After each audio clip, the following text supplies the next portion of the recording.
The freezing November rain wasn't the only thing shattering my world.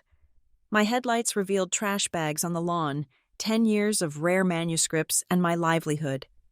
Discarded like refuse, as my sister livestreamed my humiliation. She didn't realize the soggy box she had tossed held the trust agreement proving I owned the mansion she stood in. 6 months later, I would be the only one smiling as I changed the locks to my house. My name is Harmony Aldridge, and until the clock struck 10 on a Tuesday night in November, I still held on to the foolish hope that shared blood meant something more than a biological accident. I was wrong. The Chicago sky had been weeping all day, a relentless, freezing drizzle that turned the asphalt into a black mirror and seeped into the marrow of your bones.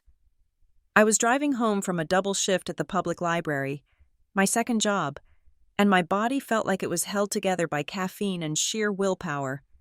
The heater in my 10-year-old sedan rattled violently, fighting a losing battle against the encroaching chill, but all I could think about was the warmth of my bed and the quiet hum of my server rack, where I was in the middle of restoring a digital archive for a private client. That vision of peace shattered the moment I turned onto the street. The Aldridge Manor sat on a slight rise, usually looming with a dignified darkness at this hour. Tonight, however, it was ablaze with light. Floodlights cut through the rain, illuminating the front lawn with the harsh, clinical brightness of a crime scene. As my tires crunched over the wet gravel of the driveway, I slammed on the brakes, my heart hammered against my ribs. A frantic bird trapped in a cage. There were bodies on the lawn. That was my first, irrational thought. Dozens of black, lumpy shapes were scattered across the manicured grass, slick and glistening under the rain. I squinted through the windshield, the wipers slapping back and forth in a hypnotic rhythm, and then the realization hit me with the force of a physical blow. Those were not bodies. They were trash bags.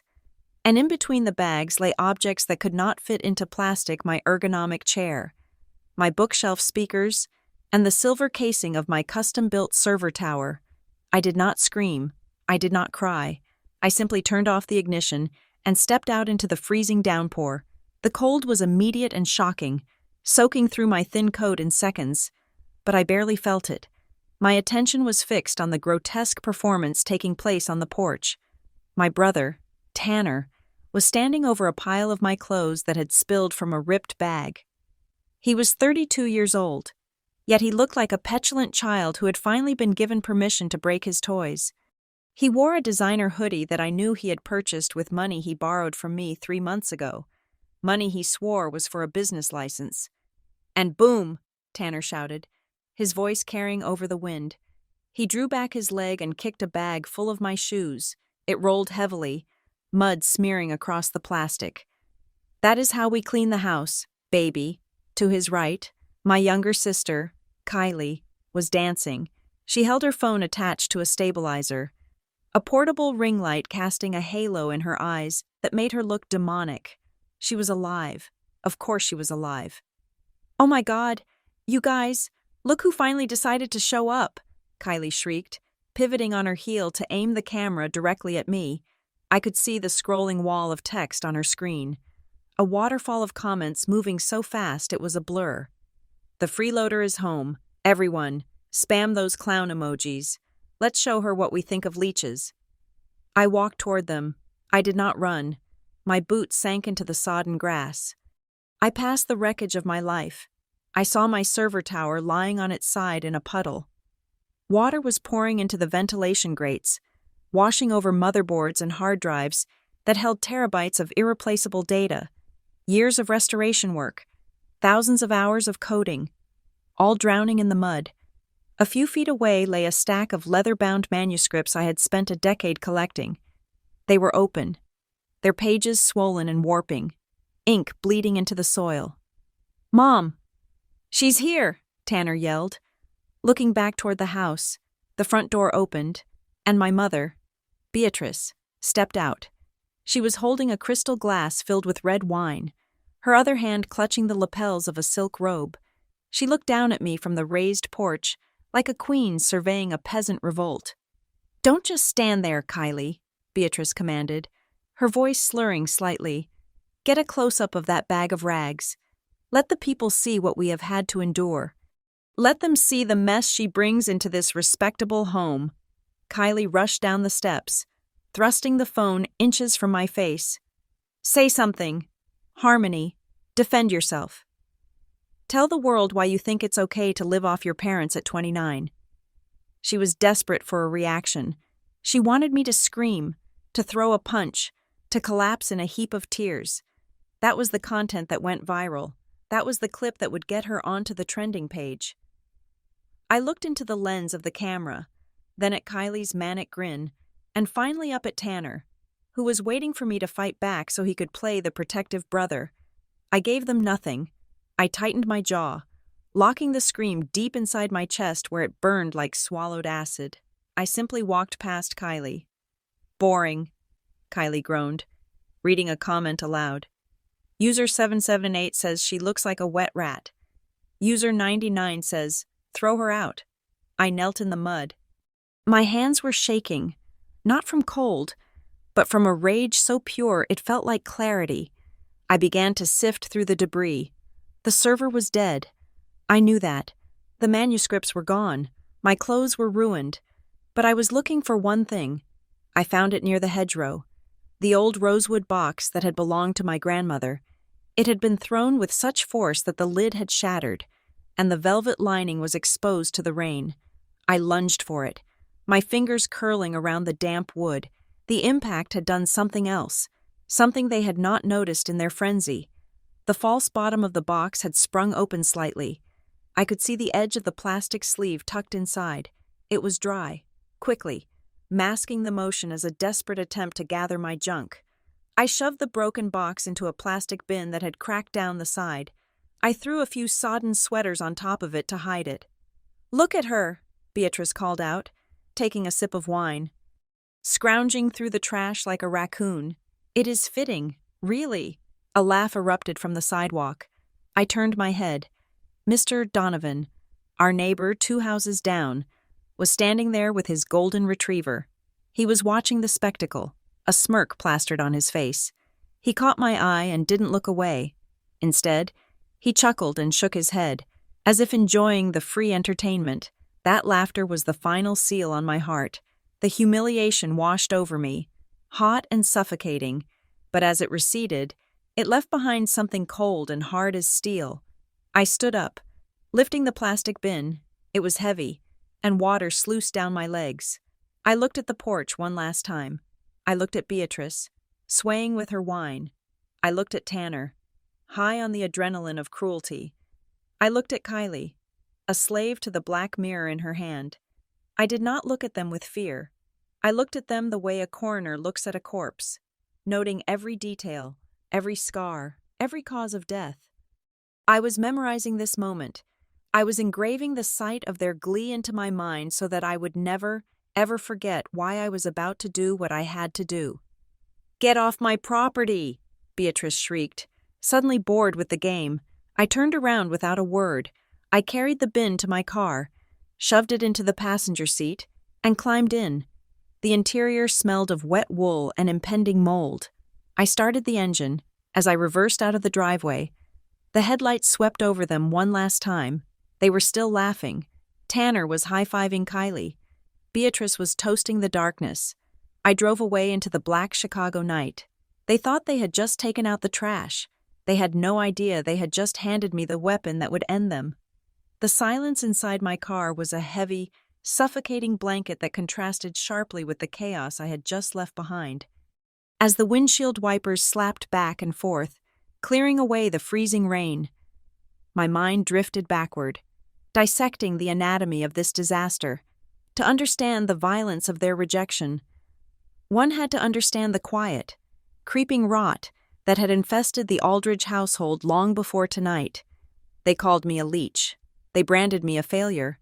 But the irony was that for the past 8 months, I had been the only structural beam keeping their crumbling palace from collapsing under its own weight. 8 months ago, I was not living in a guest bedroom in the suburbs. I was a senior digital preservationist at Omni Archive Solutions, a boutique firm in Seattle that specialized in recovering and securing data for Fortune 500 companies and historical societies. My life was quiet. Yes, but it was lucrative. I earned a salary that would have made my father choke on his scotch. But I never spoke about money. I drove a sensible car. I wore practical clothes. In the eyes of the Aldridge family, if wealth was not worn on the sleeve or parked in the driveway, it did not exist. When Omni Archive underwent a massive corporate restructuring, my department was dissolved.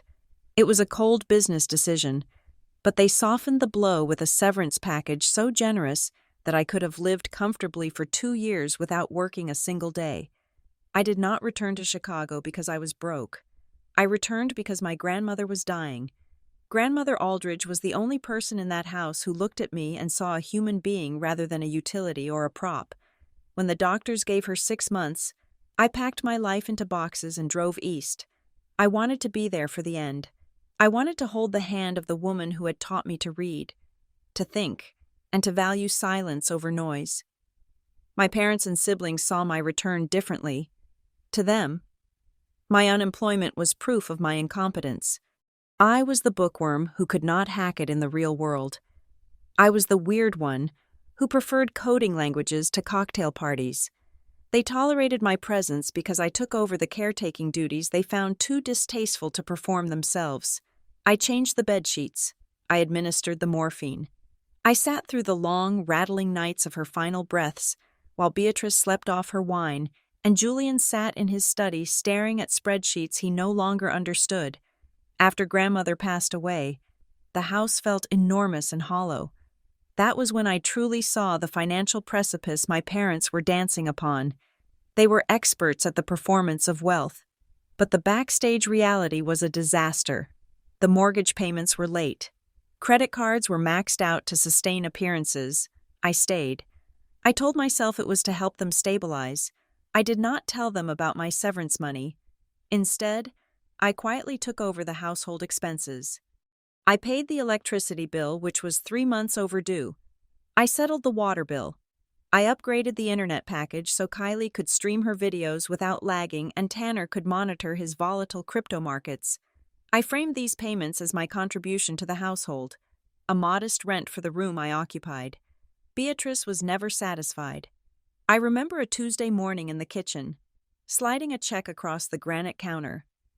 It was for $2,000, intended to cover groceries and utilities for the month.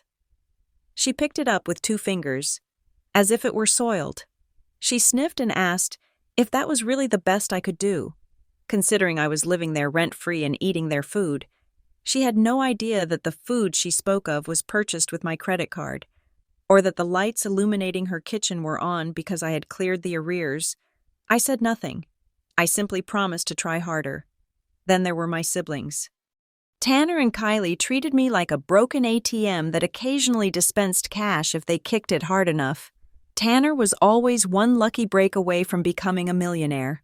He had a dozen half-baked business ideas, from drop-shipping cheap electronics to an NFT collection of pixelated wolves.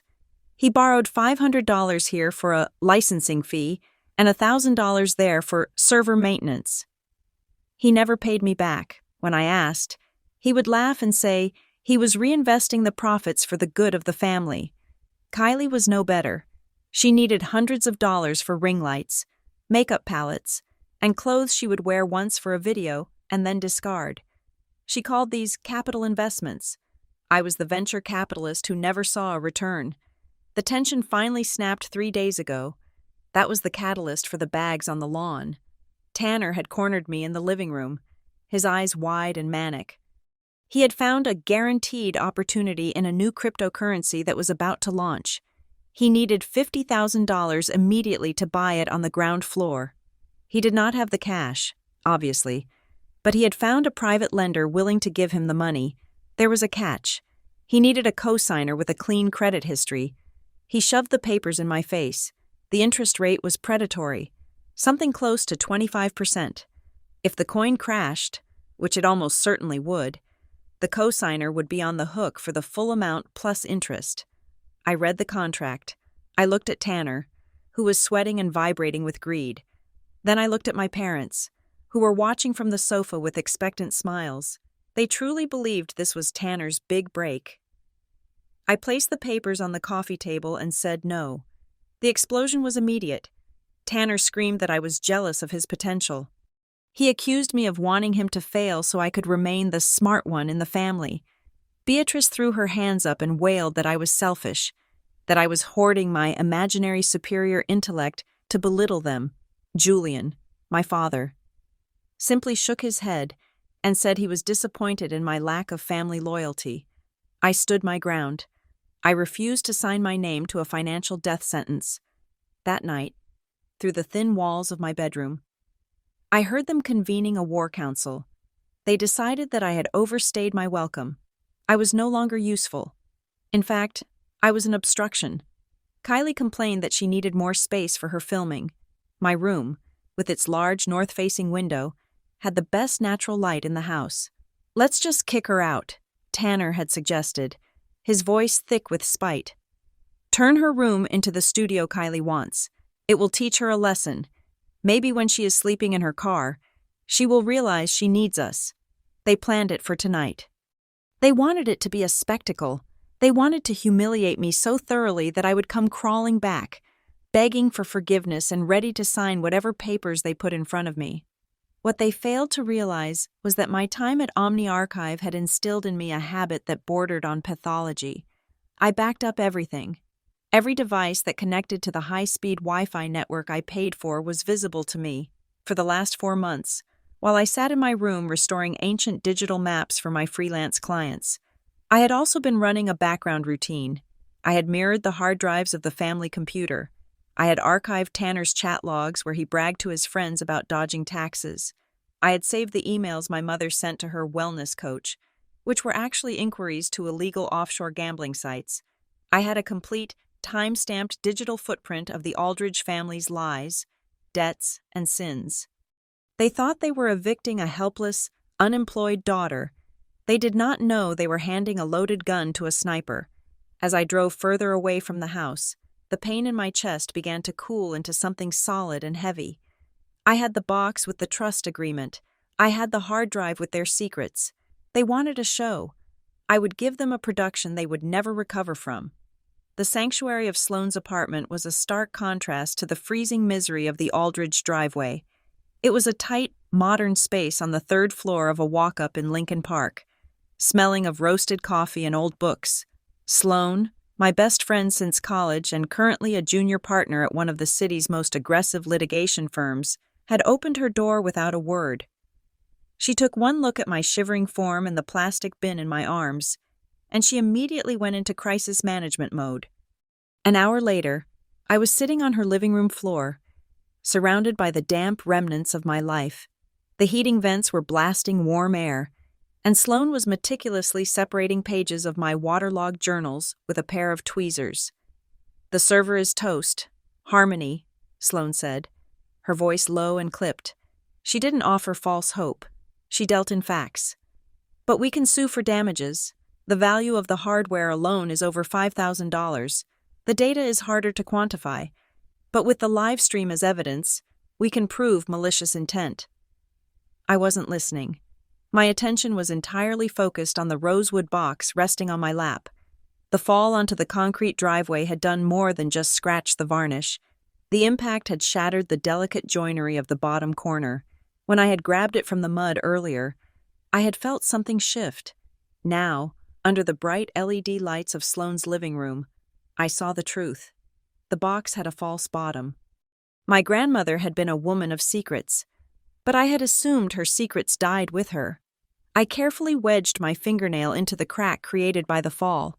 The wood gave way with a sharp crack, revealing a hidden compartment no thicker than a deck of cards. Inside, wrapped in 3 layers of heavy-duty vacuum-sealed plastic, was a blue folder. "Sloane," I whispered. My throat felt tight. "Look at this." Sloane abandoned the wet journals and shimmied across the rug. We peeled away the plastic layers. They were airtight, protecting the contents from the rain that had destroyed everything else. I opened the folder. The first page was heavy. Cream-colored bond paper. embossed with the seal of a law firm that had closed down 15 years ago. The title was typed in bold. Archaic font, The Aldridge Heritage Trust. I began to read, my eyes scanning the dense legal jargon. My heart hammered against my ribs, faster and harder with every paragraph. I read it once, then I read it again. Then I handed it to Sloane because I could not believe what my brain was processing. "Tell me I am reading this right," I said, my voice trembling. Sloane adjusted her glasses, her eyes darting back and forth across the page. Her brow furrowed, then shot up in surprise. She flipped to the second page, then the third. A slow, predatory grin spread across her face. "Oh, Harmony," Sloane breathed, looking up at me with genuine awe. "Your grandmother was a genius, a paranoid, brilliant genius. She didn't leave the house to them, did she?" I asked. "She didn't leave them a single brick," Sloane confirmed, tapping the document with a manicured fingernail. "According to this, the Aldridge Manor, the land it sits on, and the commercial strip mall on 4th Street where your brother keeps his fake office, all of it was placed into an irrevocable trust 3 years before she died. And guess who the sole beneficiary and trustee is?" "Me," I said. "You," Sloane nodded. "But here's the kicker. Your parents have what is called a life estate. It means they are allowed to live in the house until they die, provided they adhere to the strict covenants of the trust." Sloane flipped to page 5, where the terms were listed in bullet points. "Listen to this," Sloane read aloud, her voice taking on her courtroom cadence. "Clause 4, the tenants shall not encumber, mortgage, or use the property as collateral for any debt. Clause 7, the tenants must maintain comprehensive insurance on all structures, and this is the silver bullet. Harmony, Clause 9, the tenants shall not engage in any conduct, public or private, that diminishes the value of the estate or brings disrepute, scandal, or shame upon the Aldridge family name." I sat back, the realization washing over me like a tidal wave. Tonight, my mother had stood on the porch, drunk and screaming, while my siblings live-streamed themselves destroying my property and mocking me to thousands of strangers. They had turned the Aldridge name into a hashtag for cruelty. "They live-streamed a violation of Clause 9, I said. "They did better than that," Sloane said, flipping to the back of the file where bank statements were stapled. "Look at the dates on these withdrawal slips." I leaned in. There were 3 withdrawal slips from the trust's maintenance fund, totaling nearly $100,000. The dates were from 6 months ago. My grandmother was in a coma at that time. "That is grandmother's signature," I said, pointing to the shaky scrawl at the bottom of the slips. "Is it?" Sloane asked, pulling a magnifying glass from her side table, a tool she used for examining fine print. She hovered it over the signature. "Look at the pressure points of the pen, the loops on the A in Aldridge. That isn't the handwriting of a dying 90-year-old woman. That is a tracing, a bad one." I felt a cold chill that had nothing to do with the rain. "Mom forged her signature." "Your mother forged a signature to embezzle funds from a trust that she didn't know you owned," Sloane corrected. "This isn't just a civil dispute anymore. Harmony, this is fraud. This is a felony. If we take this to a judge, the life estate isn't just revoked, it is incinerated." I looked at the pile of wet clothes in the corner. I thought about the way Tanner had kicked my bag of shoes. I thought about the way Kylie had laughed when she called me a freeloader. They had no idea. They were living in my house, spending my money, and tonight, they had handed me the evidence to destroy them. "So, what do we do?" I asked. "Do I go over there tomorrow and scream at them? Do I show them the papers?" Sloane closed the folder and placed it gently on the coffee table, treating it with the reverence of a holy scripture. "Absolutely not. You do not interrupt an enemy when they are making a mistake, and right now, they are making the biggest mistake of their lives." I understood. If I confronted them now, they would beg, they would gaslight, they would try to destroy the evidence. I needed to be smarter. I needed to be the cold, methodical archivist they despised. "We wait," I said. the plan forming in my mind like a complex code compiling perfectly. We let them think they won. We let them think I am gone, defeated, and homeless. We let them dig their hole so deep that they can never climb out. I will represent the trust, Sloane offered, her eyes gleaming. I will file the motions. We will trigger an audit. We will trace every penny they stole. And we will use the livestream video as Exhibit A for the eviction hearing. Not just eviction, I said, my voice steady. They wanted to ruin my reputation. They wanted to make me a public joke. I am going to use the law to strip them of the one thing they care about more than anything else, their status. I looked out the window at the Chicago skyline. Somewhere out there, in my house, my family was probably celebrating their victory, drinking wine and toasting to the removal of the parasite. They didn't know that the parasite was actually the host, and the antibodies were coming. Get some sleep, Sloane said, standing up. Tomorrow, we start the paperwork. You are going to need a new wardrobe. Harmony, the trustee of the Aldridge Heritage Estate, cannot be seen wearing wet thrift store sweaters.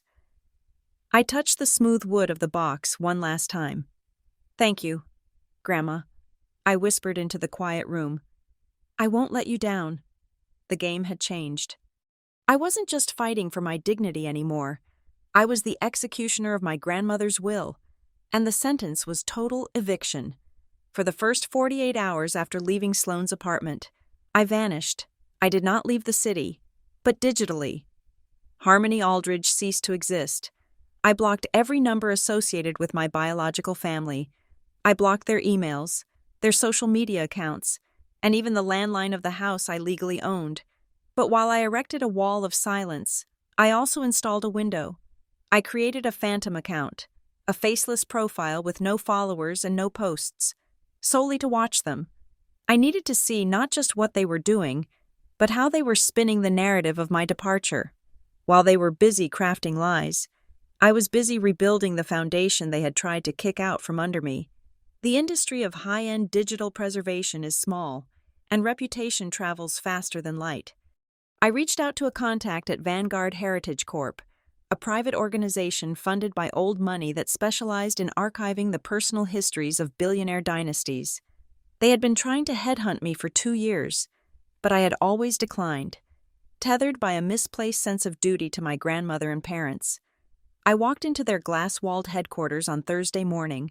I walked out 2 hours later with a contract that made my previous salary look like pocket change. They offered me a signing bonus of $20,000 and a starting salary of $180,000 a year. They did not care about my gap in employment. They cared that I was the only person in the Midwest who could restore corrupted data from magnetic tape reels from the 1970s, with the advance deposited directly into a new bank account that my parents could never touch. I secured a lease on a 1-bedroom apartment in the Spire.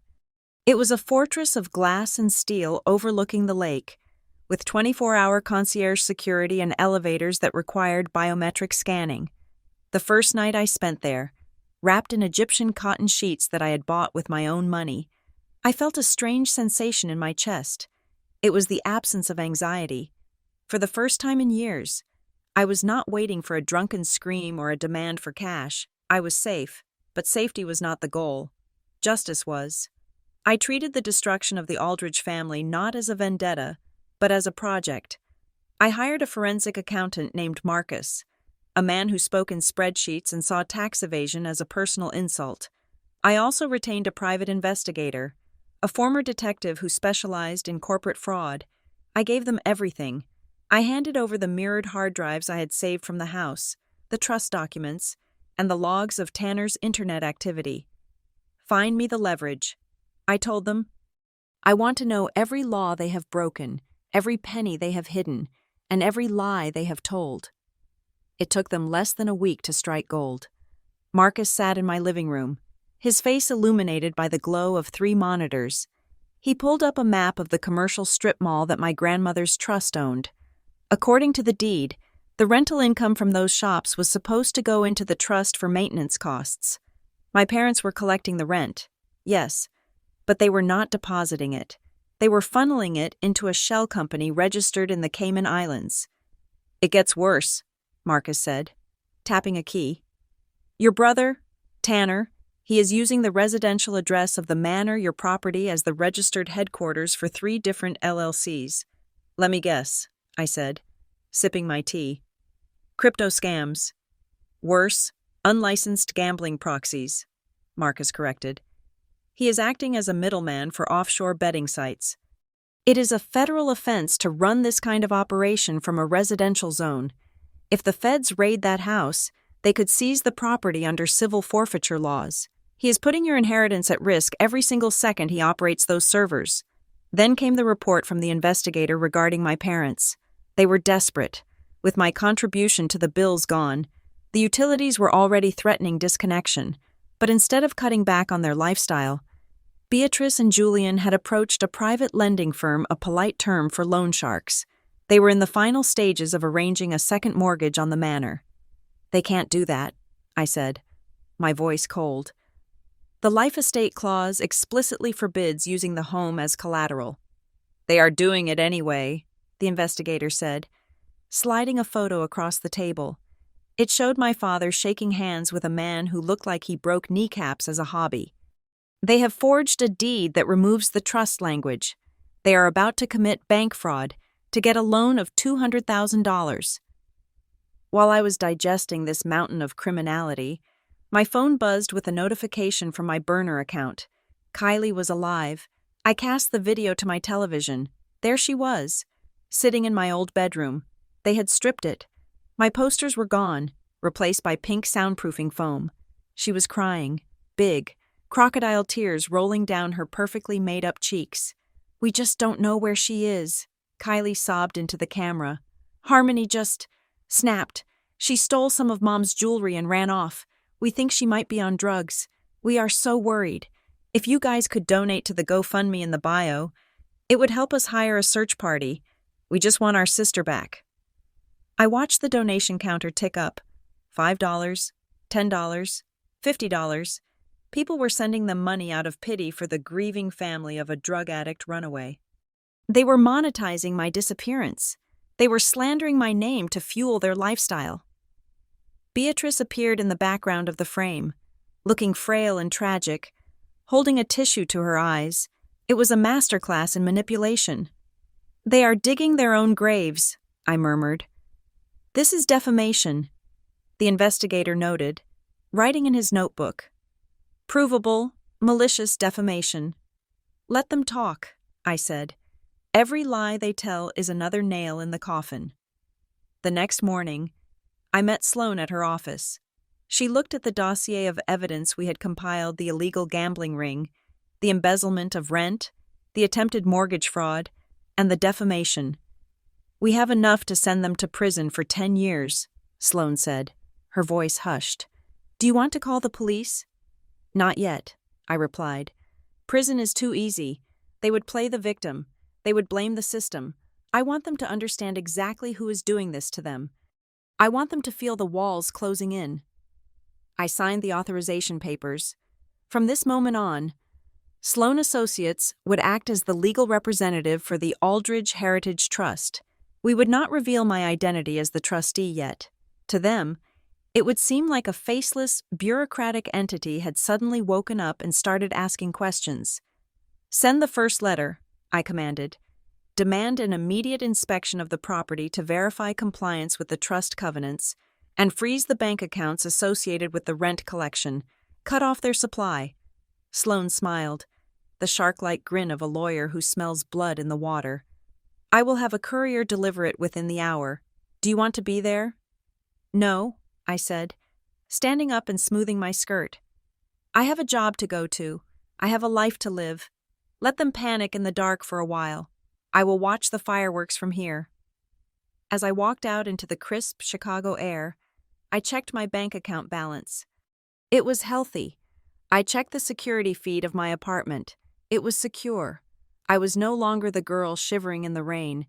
I was the architect of their downfall. And the demolition was about to begin.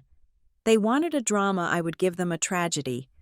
The modern world runs on attention, and my sister, Kylie, was an industrial-grade miner of that volatile resource.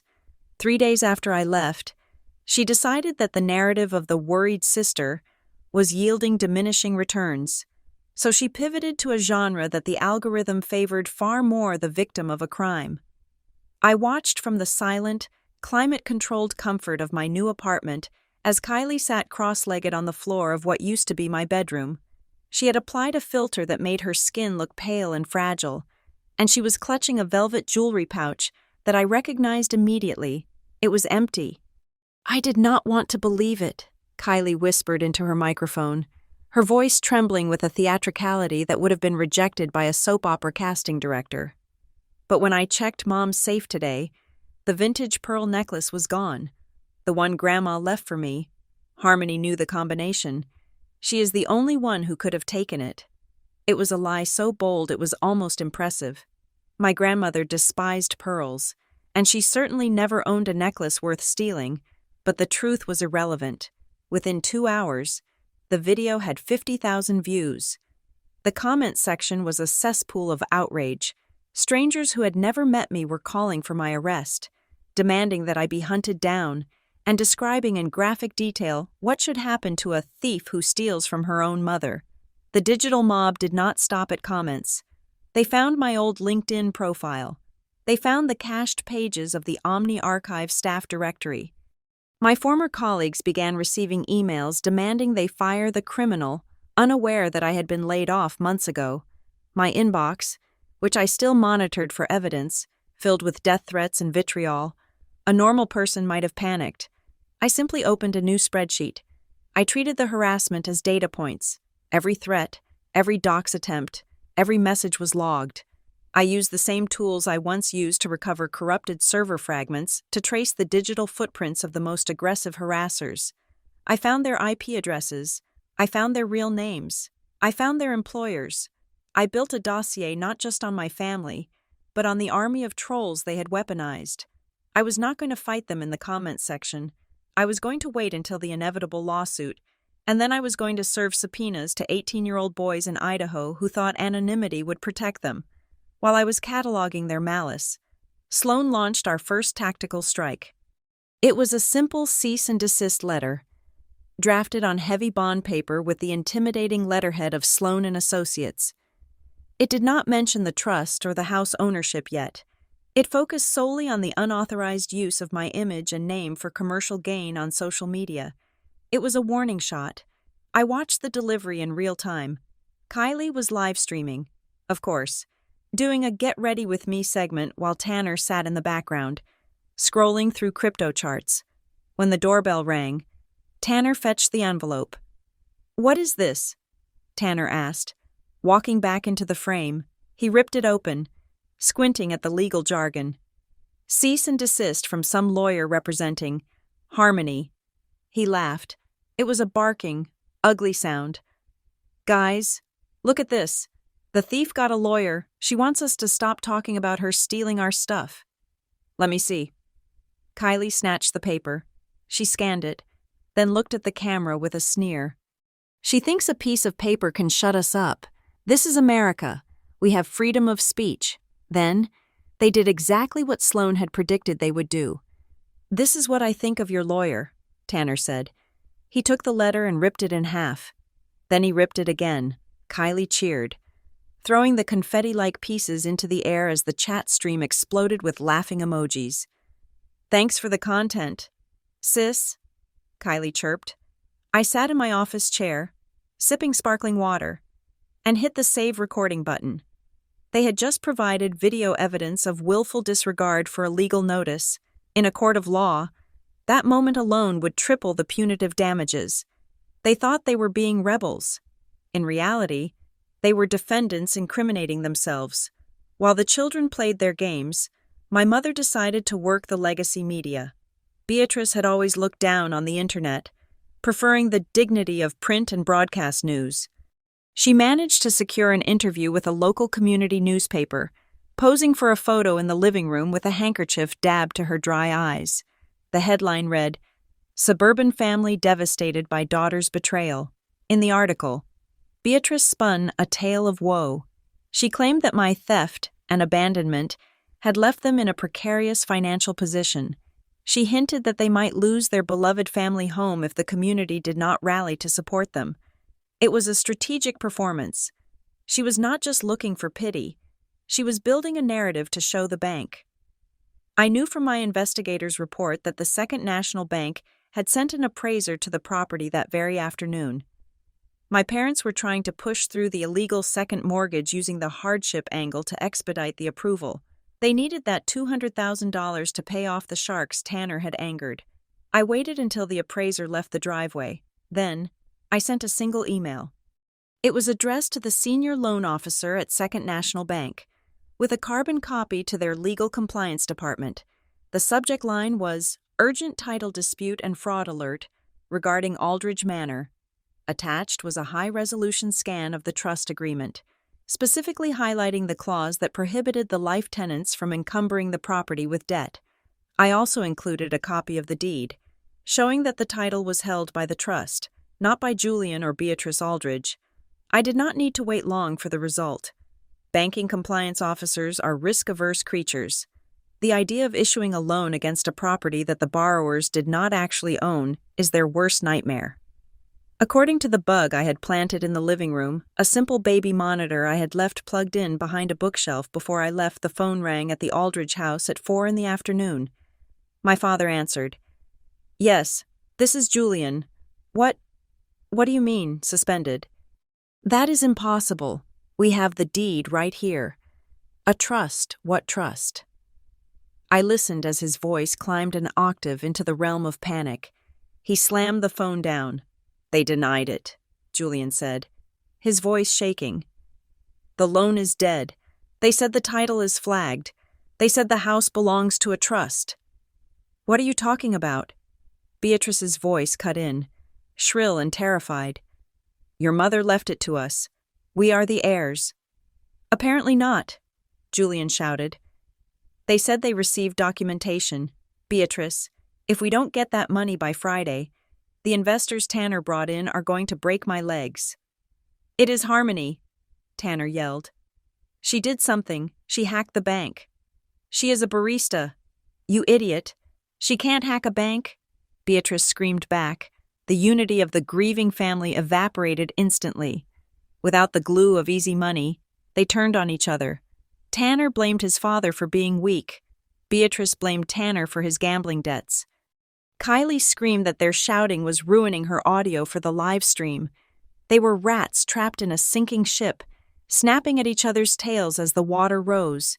They still believed this was just bad luck, a bureaucratic error, or some vague sabotage. They had no idea that the captain of the ship had locked the exits and was watching them drown from the shore. The chaos was just beginning. The machinery of bureaucratic justice grinds slowly for the innocent, but for the guilty, it can strike with the speed and precision of a guillotine. I had spent the weekend in my high-rise apartment, watching the rain lash against the floor-to-ceiling windows, knowing that a different kind of storm was about to make landfall at the Aldridge Manor. It began on a Monday morning with the arrival of a certified letter from the Second National Bank. Through the audio feed of the baby monitor I had concealed behind the library bookshelf, I heard the heavy tearing of paper. My father, Julian, was in the study. He had been pacing for hours, muttering about liquidity and bridge loans. "This has to be a joke," Julian's voice cracked, breaking the silence. "Beatrice, get in here." I heard the click of heels on hardwood as my mother entered. "Did the money come through? Tanner needs to pay those investors by noon." "They refused," Julian said, and I could hear the paper trembling in his hands. "Listen to this. Dear Mr. Aldridge, regarding your application for a secondary mortgage on the property located at application denied due to verification of title ownership, the collateral offered does not belong to the applicant." "That is ridiculous," Beatrice scoffed. "We have lived here for 30 years. Mother left it to us. The bank is incompetent. Call the manager. Threaten to move our accounts." "We don't have any accounts left to move." "Beatrice," Julian shouted, "and they are saying the title is held by a trust. They think we are trying to defraud them. Then we sue them. Beatrice declared with the arrogance of a woman who had never lost a fight she couldn't buy her way out of. "We will sue them for negligence and emotional distress. I will not be insulted by some low-level loan officer." They were so blinded by entitlement that they could not see the wall they had just crashed into. They believed reality was something they could negotiate, but while they were plotting a lawsuit they could not afford. The second wave of my attack made landfall. This time, the target was Tanner. For years, my brother had operated his business empire from the guest wing. He mined cryptocurrency using electricity I paid for and ran an unlicensed gambling proxy using the high-speed fiber optic connection I maintained. He had never declared a cent of this income. Believing that the decentralized nature of crypto made him invisible to the government, he was wrong. The blockchain is anonymous, but the exchange points where you convert crypto to cash for sports cars and designer clothes are not. I had compiled a 60-page dossier connecting his wallet addresses to his bank accounts and the physical IP address of the manor. I sent it anonymously to the Internal Revenue Service's whistleblower portal 3 days ago. "What is this?" Tanner's voice drifted from the hallway, sounding smaller than I had ever heard it. He walked into the study where our parents were still arguing about the bank. "Dad, I got a letter from the IRS." "Not now." "Tanner," Julian snapped. "No, Dad, you need to look at this." Tanner insisted. "It says I am under audit. They are freezing my assets pending an investigation into unreported commercial activity in a residential zone and tax evasion. They want 5 years of records." "How did they find you?" Beatrice asked, her voice dropping to a whisper. "I don't know," Tanner whined. "I used a VPN. Someone must have ratted me out." I took a sip of my coffee, feeling a cold satisfaction. Tanner's assets were not significant, but the freeze meant he couldn't access the cash he needed to pay off the sharks. The noose was tightening, but the coup de grace/eye for the day was yet to come. For the past 5 years, the utility bills, electricity, water, gas, and internet had been in my name. It was easier that way. I paid them automatically, and it prevented the services from being cut off when my parents forgot to open their mail. When they kicked me out, they assumed the lights would stay on simply because they always had. They forgot that utilities are a contract, not a natural right. At 2 p.m, I logged into the provider portal and clicked Terminate Service. I did not report a move. I did not request a transfer. I requested a hard disconnect due to vacating the premises. The effect was instantaneous. In the audio feed, the hum of the refrigerator died. The ambient noise of the house, the HVAC system, the distant murmur of the television vanished, leaving a hollow, ringing silence. "What happened?" Kylie screamed from upstairs. "The Wi-Fi is gone. I was in the middle of a sponsored stream. I'm going to lose the deal." "The lights are out," Tanner yelled. "My mining rig, if that shuts down improperly, the GPUs could fry." "It is just a blown fuse," Julian said, trying to maintain control. "I will check the breaker box." He wouldn't find a blown fuse. He would find a smart meter that had been remotely disabled. 10 minutes later, reality set in. They called the power company. I can only imagine the conversation on the other end, where a polite customer service representative informed them that the account holder, Ms. Harmony Aldridge, had closed the account and that restoring service would require a new application, a credit check, and a deposit of $500 due to their poor credit rating. The house, once a fortress of comfort, began to turn against them. The heating system shut down. The temperature inside began to drop, creeping toward the 40-degree chill of the Chicago autumn. The toilets would flush once, and then the tanks would not refill because the water main was shut. Desperation breeds expensive mistakes. "We cannot sit here in the dark," Beatrice shrieked. "Get the generator from the garage." The generator was an industrial beast intended for emergencies, not daily living. It ran on diesel. Tanner had to drive to the gas station and spend $200 of their dwindling cash reserves to fill jerry cans. When they fired it up, it roared like a tractor, shaking the windows and filling the pristine backyard with the smell of exhaust fumes.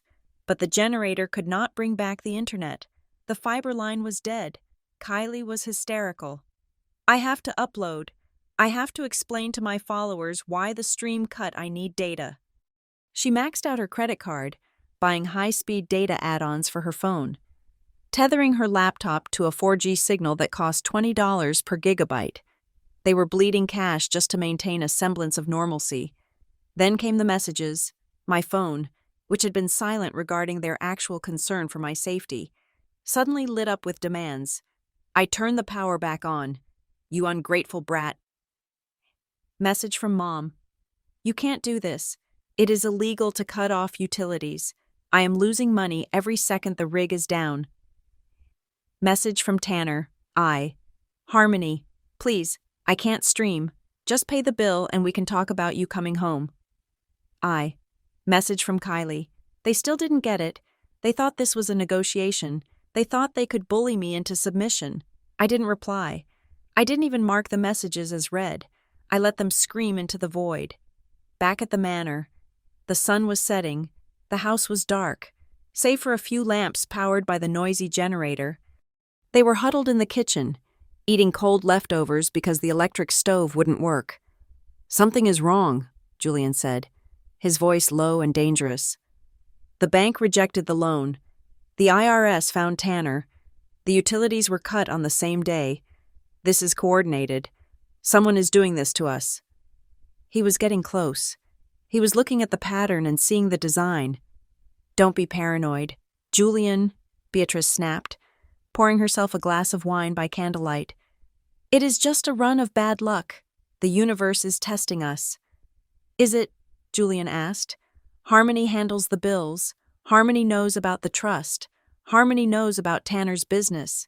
Harmony, Beatrice laughed, a harsh sound in the dim room. Oh, please, Harmony is a mouse.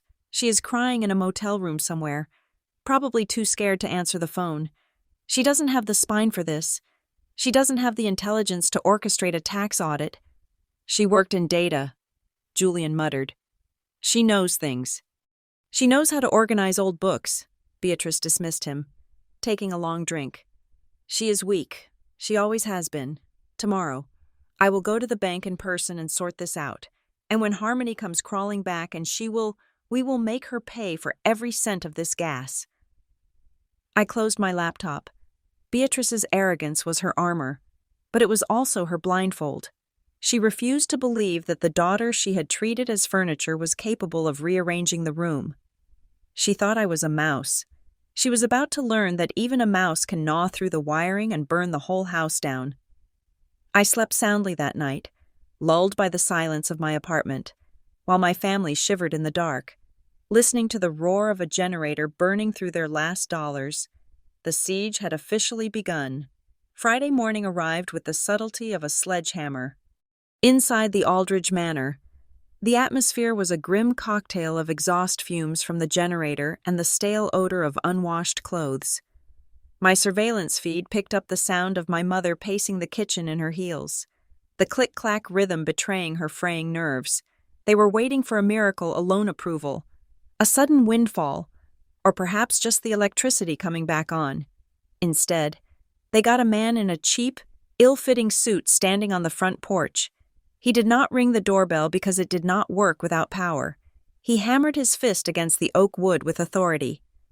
"Julian Aldridge," the man asked when my father opened the door. "Yes, is this about power?" Julian asked, hope flickering in his eyes. "I am a process server," the man said, his voice flat and bored. He thrust a thick envelope into my father's chest. "You have been served. Have a nice day." He turned and walked away before Julian could even blink. This was not a warning letter. This was not a piece of junk mail that could be torn up and forgotten. This was the terrifying machinery of the law shifting into high gear. I watched from my office at Vanguard Heritage Corp. I had taken a long lunch break, locking the door and pulling up the video feed on my tablet. I needed to see this. Julian walked back into the kitchen, his hands trembling as he tore open the seal. "It is a court order," he whispered. "Read it," Beatrice commanded, clutching her wineglass at 10 in the morning. "Notice of termination of life estate and order to vacate." Julian read, his voice strangling in his throat. He scanned down the page. To Julian and Beatrice Aldridge, you are hereby notified that your right of residency in the property known as the Aldridge Manor is immediately revoked due to material breaches of the Aldridge Heritage Trust Agreement. What trust agreement? Tanner asked, looking up from his phone where he was conserving battery. We own this house. We don't, Julian said, sinking into a chair. He looked like he had been punched in the gut. Listen to this. Violation of Clause 4, attempting to encumber the property with unauthorized debt. The bank told the trust we tried to get a mortgage. And Clause 9, Julian continued, his face draining of color. Violation of Clause 9, conduct causing reputational harm to the estate. They attached screenshots. Beatrice, screenshots of the live stream where you guys threw the stuff on the lawn. They are calling it public nuisance and malicious degradation of family standing. Who is doing this? Beatrice shrieked. Who controls this trust? It says the trustee is acting on behalf of a beneficiary, Julian said. It does not say who. Panic, cold and sharp, finally pierced their delusion. They scrambled to call their old family lawyer, Mr. Henderson. He was a man who had helped my grandmother write her will years ago, a man my parents had ignored because he was too old-fashioned. I listened to the call on speakerphone. Mr. Aldridge, Henderson's voice was dry and unsympathetic. I warned you 10 years ago to read the terms of your mother's will. She left the property to a trust to ensure it would not be squandered. You are not owners. You are tenants with a lifetime lease, subject to good behavior. You tried to mortgage a house you do not own. That is fraud. The trustee is well within their rights to evict you. But who is the trustee? Beatrice demanded. Who is trying to kick us out? I cannot disclose that, Henderson said. But I can tell you this, they have hired Sloan and Associates. That is a shark tank. Beatrice, if I were you, I would start packing. You have 7 days before the sheriff arrives. The line went dead. For a moment, there was silence. Then, the survival instinct of the narcissist kicked in. If they could not win in court, they would win in the court of public opinion. We go live, Kylie announced, her eyes gleaming with a desperate idea. Right now, we tell everyone that a corrupt corporation is stealing our home. We tell them there is a faceless billionaire trying to throw a helpless family onto the street in the middle of winter. Yes, Tanner agreed, jumping up. We spin it. David versus Goliath. We get the internet on our side. Maybe we can get a lawyer to work pro bono if the story gets big enough. 10 minutes later, they were broadcasting. They huddled together on the sofa, wrapped in blankets to emphasize the lack of heat. Kylie held the phone with a shaking hand, fake shaking. I noted. Guys, Kylie whispered, tears welling up on command. We just got the worst news. A massive corporation. They found a loophole in our grandma's will. They are kicking us out. They want to turn our family home into offices or something. We have nowhere to go. They cut our power, Tanner added, looking somber. They are trying to freeze us out. This is inhumane. We need help. We need a legal team. Please, share this. Don't let them win. I sat in my ergonomic chair, surrounded by the hum of high-end servers, sipping a hot latte. I watched the comments roll in. Some were sympathetic, but many were skeptical. The internet has a long memory, and the video of them laughing at me was still circulating, but I was done with the shadows. They wanted a villain I would give them a face, but not the one they expected. I opened my email client. I composed a new message. The recipient list included Tanner, Kylie, Beatrice, and Julian. The subject line was simple: settlement conference regarding eviction. The body of the email was brief to the tenants. You have publicly requested a dialogue regarding the termination of your residency. Your request is granted. You are required to present yourselves at the offices of Sloan and Associates at 9 o'clock in the morning on Monday. Failure to appear will result in the immediate enforcement of the writ of possession by the county sheriff.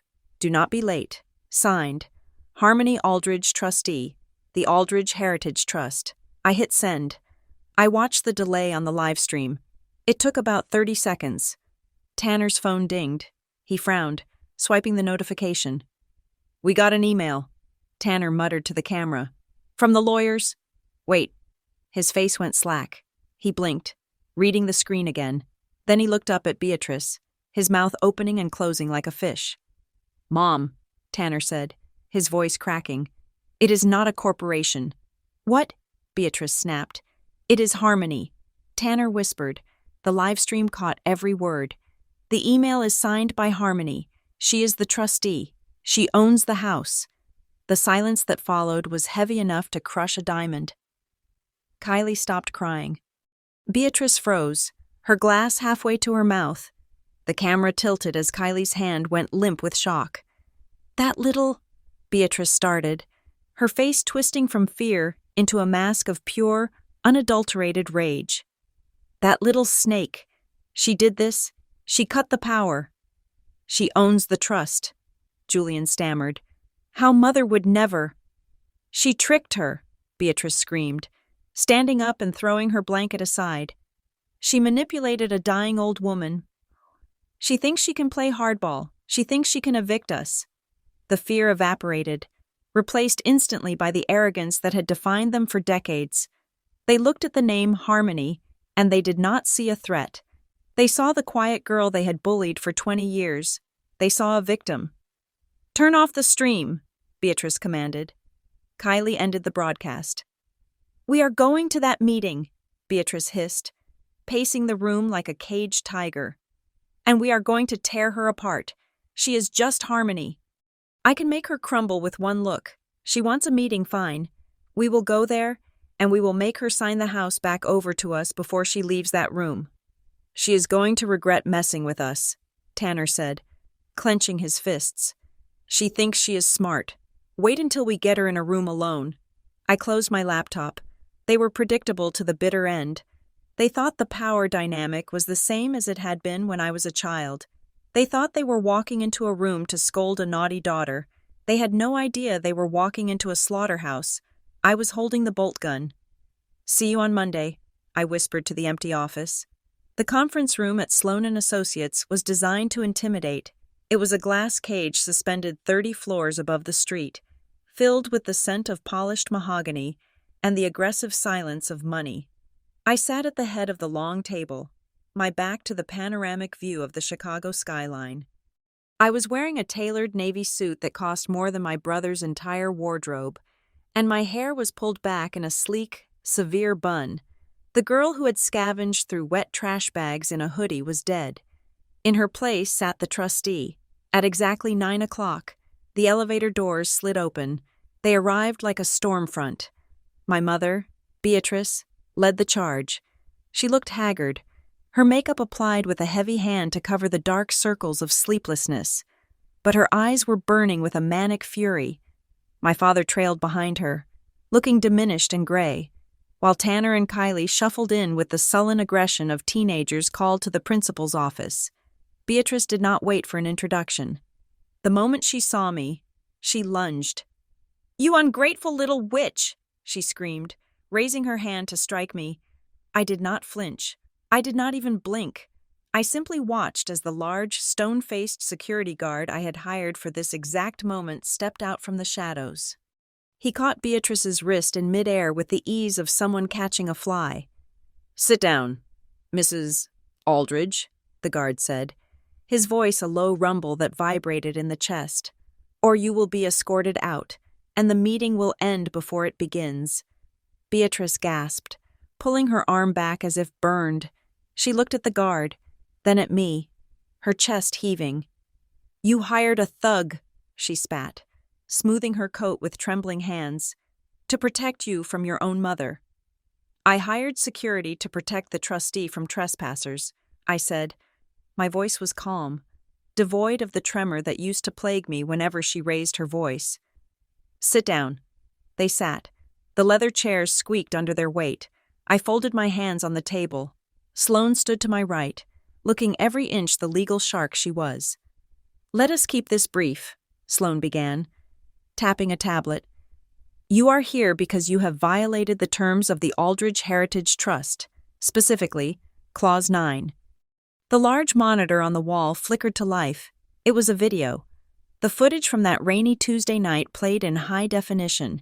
We watched Tanner kick the bag. We watched Kylie shove the phone in my face. We heard Beatrice's voice, slurred and cruel, commanding them to film the trash. "This," Sloane said, pausing the video on a frame of Beatrice sneering, "is defined as malicious conduct causing reputational harm to the estate. You broadcasted your cruelty to the world. You made the Aldridge name synonymous with abuse.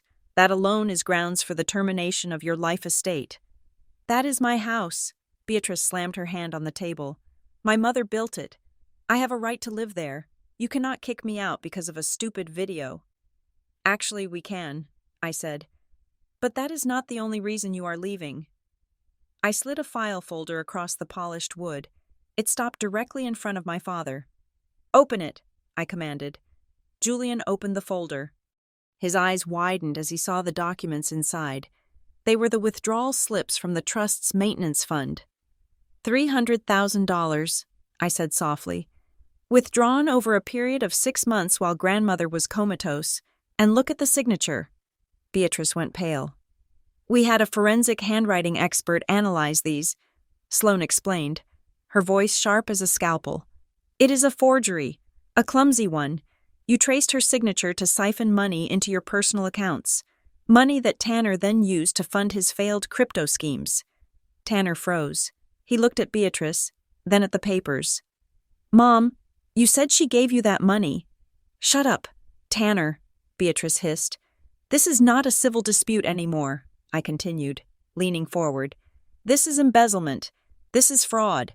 In the state of Illinois, the penalty for forging financial documents of this value is a prison sentence of 5 to 10 years. The silence that fell over the room was absolute. The bravado evaporated. Beatrice slumped in her chair, suddenly looking very old. Julian covered his face with his hands.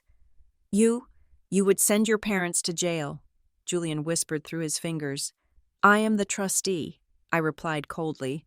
"I have a fiduciary duty to protect the assets of the trust. You stole from it. I am legally obligated to report this crime." "Harmony, please," Kylie spoke up, her voice trembling. "We can fix this. We are family. You can't put Mom in jail. Think about what people will say." I looked at my sister. I looked at the girl who had mocked me for thousands of likes. "Family." I repeated the word, tasting the irony. "Was I family when you called me a freeloader? Was I family when you left me in the rain? You asked your followers to donate to a search party for a sister you knew wasn't missing." It was just content," Kylie sobbed. "I didn't mean it." "And this is just business," I said. I signaled to Sloane, who placed a new document on the table. It was a settlement agreement. "Here is the offer," I said. "You have 7 days to vacate the property. You will leave behind all furniture, all appliances, and anything that belongs to the estate. You will take only your personal clothing and items purchased with your own documented income." "And the prison time?" Tanner asked, his voice shaking. "If you sign this document," I said, pointing to the last page, "you are admitting to the debt. You will agree to a payment plan to return the $300,000 to the trust over the next 20 years. If you sign, and if you leave quietly in 7 days, I will not file the criminal charges." Beatrice stared at the paper. Her eyes hardened. The shock was wearing off, replaced by the stubborn, irrational pride that had always been her fatal flaw. She looked at me, and she did not see the woman holding her fate. She saw the child she had abused for years. She could not believe that I would actually pull the trigger. "No," Beatrice said. She stood up. "Beatrice, are you crazy?" Julian grabbed her arm. "They have the evidence. She is bluffing," Beatrice shouted, shaking him off. "She is my daughter. She doesn't have the stomach for this. She won't send me to prison. She just wants to scare us. I will not sign away my home to this. This traitor—" "Mom, she is serious," Tanner argued, looking at the security guard. "She is weak." Beatrice sneered at me. "You have always been weak. Harmony, you think a fancy suit and a lawyer make you tough? You are still the pathetic little girl who cried when I threw away her drawings. I am not signing anything, and I am not leaving my house." She grabbed her purse and turned to the door. "Come on, we are leaving. Let her try to evict us. We will tell the judge she coerced us. We will countersue for elder abuse." Julian looked at the papers, then at his wife. He was a coward to the end. He followed her. Kylie looked at me with tear-filled eyes. "Harmony, please don't do this." 7 days, I said, my voice like ice. "The clock is ticking." "You are a monster," Kylie whispered, and then she ran after them. Tanner was the last to leave. He looked at the debt confession, then at me. "You know I can't pay this back. I don't have a job." "Then I suggest you get one," I said. "McDonald's is hiring." He glared at me, a mix of fear and hatred. Before storming out, the heavy door clicked shut. The room was silent again. Sloane let out a long breath. "Well, that went exactly as we predicted. They didn't sign." "No," I said. Standing up and walking to the window, I looked down at the tiny cars moving like ants on the street below. "They need to believe they can win. It is the only way the end will be absolute." "So," Sloane asked, "do I file the writ of possession?" "File it?" I said. "Schedule the sheriff for next Monday at 8 in the morning." "And Sloane?" "Yes. Make sure the locksmith is there at 8:30. My mother was right about one thing. The little girl who cried over her drawings was gone. The woman standing in the glass tower didn't want to scare them. She wanted to erase them. The ride back to the Aldridge Manor was a silent funeral procession for their ego, but by the time they walked through the front door, denial had mutated into a frantic, weaponized delusion. My mother, Beatrice, was not a woman who accepted defeat. She was a woman who rewrote reality until it suited her. They did not pack boxes. They did not call movers. Instead, they fired up the generator, burned through the last of their diesel fuel, and connected to the expensive mobile hotspot one last time. They decided to launch a preemptive strike. Kylie set up the camera in the living room, using the dim, flickering light to create a pathetic, hostage video aesthetic. Beatrice sat in the center, flanked by Julian and Tanner. They looked haggard, shivering in their designer coats, playing the role of the martyrs perfectly. "We just came from a meeting with our daughter," Beatrice said to the camera, her voice trembling with practiced outrage. "She is not just kicking us out. She is blackmailing us. She demanded we sign over our rights and pay her millions of dollars, or she would fabricate evidence to send us to prison. She is holding her own parents hostage for money. Please, we are scared. We need legal protection against this predator." It was a good performance. If I were a casual viewer, I might have believed it, but I was not a viewer. I was the director of this final act. I sat in my apartment, watching the view count climb. 10,000, 20,000. The comments were initially supportive, filled with outrage against the evil daughter. "Go ahead," I whispered to the screen. "Lie a little louder." I picked up my phone and called Sloane. "Do it. Release the website." Sloane had spent the last 3 days building a simple, single-page website hosted on an offshore server. It contained no opinions, no emotional rants, and no commentary. It contained only scanned documents. We called it The Aldridge Truth. At 2 in the afternoon, while Kylie was still replying to sympathetic comments, we dropped the link. I used a bot network to post it in the comment section of their live stream, on Twitter, on Reddit, and on every community forum where they had posted their sob story. The reaction was not a wave. It was a tsunami. The first document on the site was the trust agreement, highlighting the clause that proved I was the owner and they were merely tenants. The second was the forensic analysis of the forged checks, showing exactly how Beatrice had traced my grandmother's signature to steal $300,000. The third was a compilation of Tanner's gambling debts and the IRS audit letter. And finally, the centerpiece, the unedited footage of them laughing at me in the rain, juxtaposed with their current plea for sympathy. The internet does not forgive hypocrisy. Within an hour, the narrative flipped with violent speed.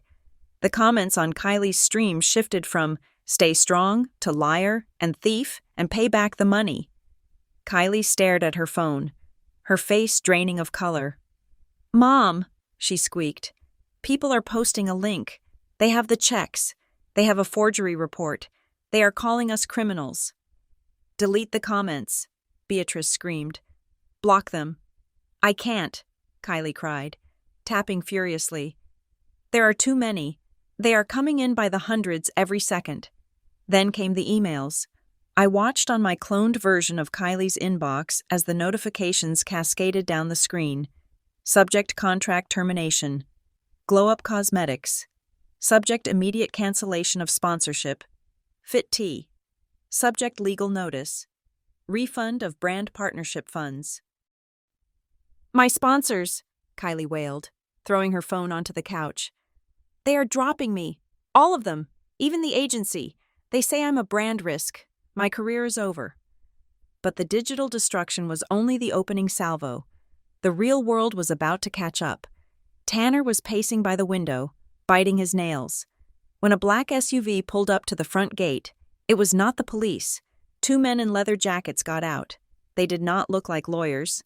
They looked like the kind of men Tanner had borrowed money from to cover his crypto losses. They rattled the locked iron gates, shouting Tanner's name. "Who are they?" Julian asked, peering through the curtains.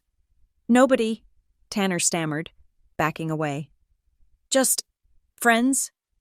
"Friends don't bring crowbars," Julian said, his voice rising in panic.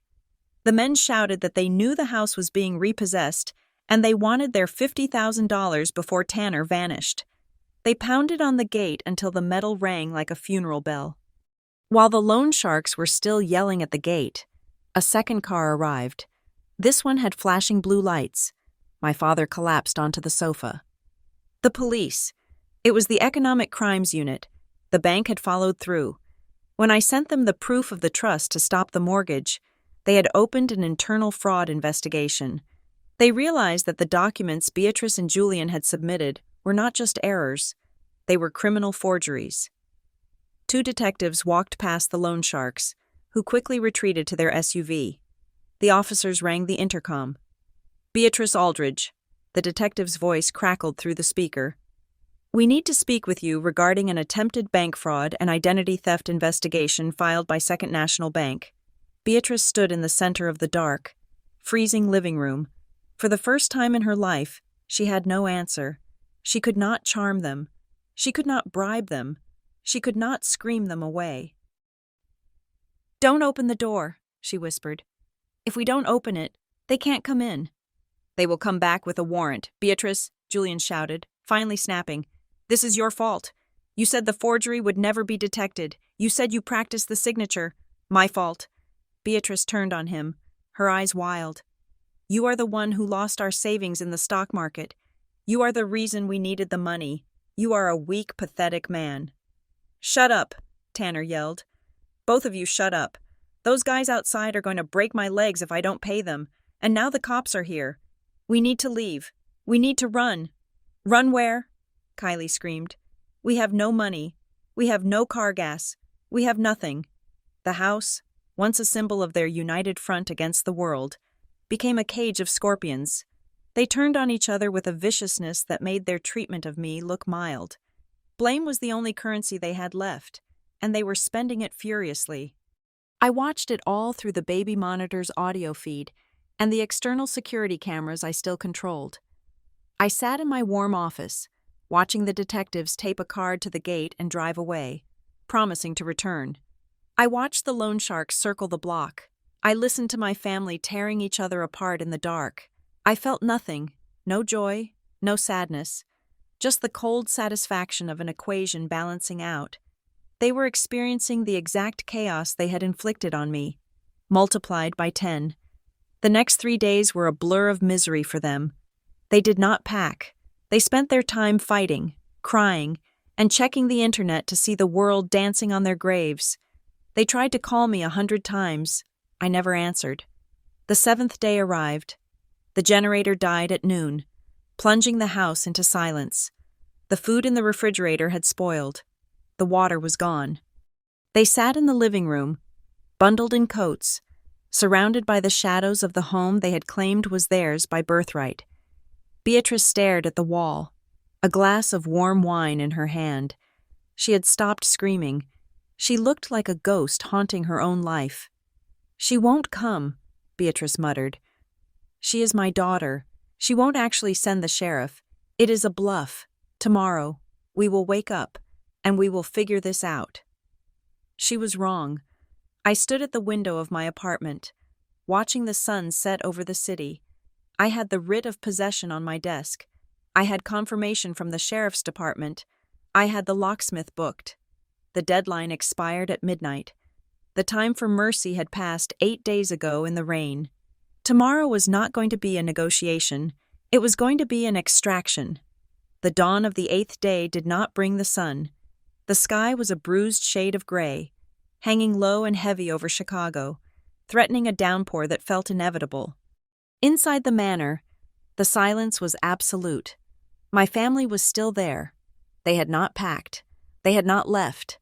They were huddled in the living room, wrapped in layers of cashmere and denial, waiting for the deadline to pass without consequence, just as they had waited for every other consequence in their lives to simply disappear. But at exactly 8 o'clock in the morning, the illusion shattered. It did not begin with a knock. It began with the screech of tires on pavement. A convoy of 3 vehicles pulled into the driveway. The first was a marked squad car from the county sheriff's department. The second was a black tactical van belonging to the private security firm I had retained. The third was a locksmith's truck. I watched from the back seat of the town car parked just down the street. I saw the sheriff, a tall man with a face like carved granite, step out and adjust his belt. He walked to the front door and pounded on it with the flat of his hand. "Sheriff's Department." His voice boomed, cutting through the morning mist. "Execution of writ of possession. Open the door immediately." Inside, I knew panic was finally setting in. I could imagine the scramble, the screaming, the sudden, terrifying realization that the bluff was not a bluff. The door opened. My father stood there, unshaven and trembling. Before he could stammer a single excuse, the sheriff pushed past him, followed by 2 deputies and 4 of my private security officers. "Mr. Julian Aldridge," the sheriff announced, consulting a clipboard. "You and all occupants have been ordered to vacate these premises. You were given 7 days. That time has expired. You are now trespassing. We need more time." I heard Beatrice's voice shriek from the hallway. "We have rights. This is my house." "You have 15 minutes to gather personal essentials," the sheriff replied, his voice devoid of emotion. "Anything not removed in 15 minutes will be catalogued and stored at your expense. If you refuse to leave, you will be arrested for criminal trespass and obstruction of a court order." The eviction was surgical and ruthless. The deputies moved through the rooms with efficient speed. They handed my family heavy-duty black trash bags, the exact same brand they had used to discard my life 6 months ago. "Put your clothes in the bags," a deputy ordered. The irony was so sharp it could cut glass. My mother, who had turned up her nose at my luggage, was now frantically shoving her silk blouses and designer dresses into garbage sacks. Tanner tried to run to the guest wing. "My rig?" Tanner yelled. "I need my computer. It is worth $10,000. He reached for the tower of his mining rig, but a security officer blocked his path. "That item is tagged as evidence in an active IRS investigation," the officer said calmly. "It is staying here." "You can't do that," Tanner screamed, his face turning purple. "That is my property." "Not anymore," the officer said. "Step back, or you will be detained." Kylie was in the kitchen, her hands shaking as she held up her phone. She was trying to live-stream the police, trying to summon her army of followers one last time. "They are hurting us," Kylie yelled at the screen. "Look at this police brutality. They are throwing a helpless family onto the street." A female deputy stepped forward and plucked the phone from Kylie's hand. "Hey," Kylie cried. "Give that back." "This device is being seized as evidence regarding the fraud investigation initiated by Second National Bank," the deputy informed her. "It contains communications relevant to the case." Kylie stood there, her hands empty, Her connection to the digital world severed, for the first time in years. She had no filter to hide behind. She looked small, pale, and utterly terrified. 15 minutes later, the procession began. My driver pulled the car up to the front gate. I stepped out. The air was biting cold. I wore a long trench coat and leather gloves. I did not look at the house. I looked at the patch of grass near the driveway where my manuscripts had rotted in the mud. The grass had grown back, but the memory was scarred into the earth.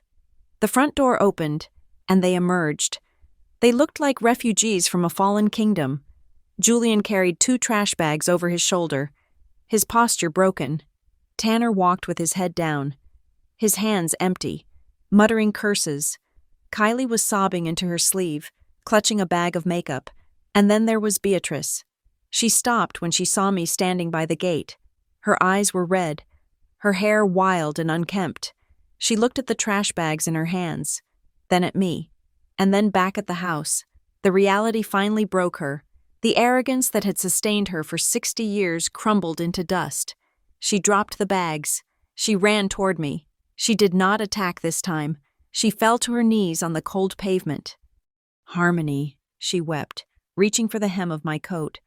"Harmony, please, do not do this. I am your mother. I carried you. You cannot leave us on the street. We have nowhere to go." I looked down at her. I waited for the anger to flare up. I waited for the vindication, but there was nothing. No heat, no hate, just a profound, hollow pity. It was like looking at a stranger who had been in a terrible accident of their own making. "We will change," Beatrice pleaded, clutching my boots. "I will do anything. I will cook. I will clean. I will be the maid. Just let us stay in the guest room. Please. Harmony, do not throw us away like trash." The wind picked up, swirling the dead leaves around us. I gently pulled my foot away from her grasp. "You really don't remember, do you?" I asked softly. "That night, you stood on that porch, drinking your wine, and you told Tanner to make sure he got a close-up of the garbage. You said I was cluttered. I was drunk," Beatrice sobbed. "I didn't mean it. You meant every word," I said. "And you were right about one thing. Mother, some things do need to be removed for a home to be healthy." I signaled to the security guards. They stepped forward, gently but firmly lifting Beatrice to her feet and guiding her toward the open gate. "Harmony," she screamed, fighting against them. "I am your mother." "You were never a mother," I said, my voice steady and final. "You were just a landlord who resented her tenant, and your lease is up." I turned to the sheriff. "Is the property clear?" "All clear, Ms. Aldridge." The sheriff nodded. "Change the locks." I ordered the locksmith. I watched as my family was escorted past the wrought iron gates. They stood on the sidewalk, surrounded by their black plastic bags, looking at the house they had lost. Julian was weeping silently. Tanner was kicking the curb. Kylie was sitting on her bag, staring blankly at the street. And then, as if on cue, the sky opened up. The rain began to fall. It was not a drizzle this time.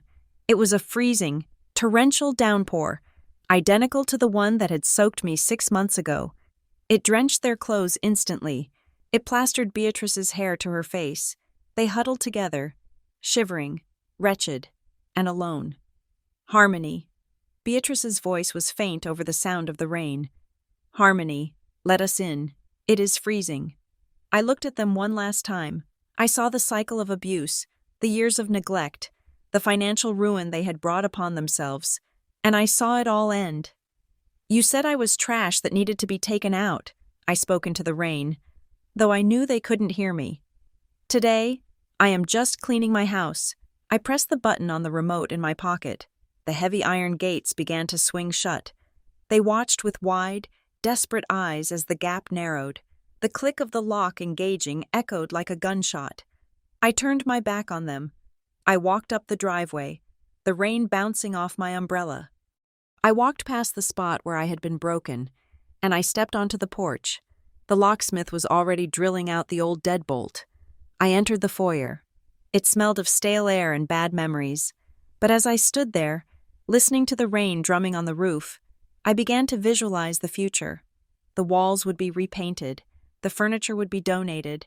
This house would no longer be a monument to the Aldridge vanity. I would turn it into the Aldridge Heritage Institute. It would be a museum and a center for digital preservation, dedicated to the memory of my grandmother. It would be a place of quiet, of study, and of respect everything my family had hated. I took a deep breath, filling my lungs with the cool, damp air. I was alone. I was the owner of a mansion that needed a lot of work. But for the first time in 29 years, the air in this house did not taste like fear. It tasted like freedom. Thank you so much for listening to this story of betrayal and justice. I would love to know where you are tuning in from today, so please leave a comment down below with your city or country and share your thoughts on whether you think Harmony went too far or if justice was served. Don't forget to subscribe to the channel Veronica Revenge Stories. Hit that like button and smash the hype button to help this story reach even more people who need a reminder that sometimes the trash takes itself out.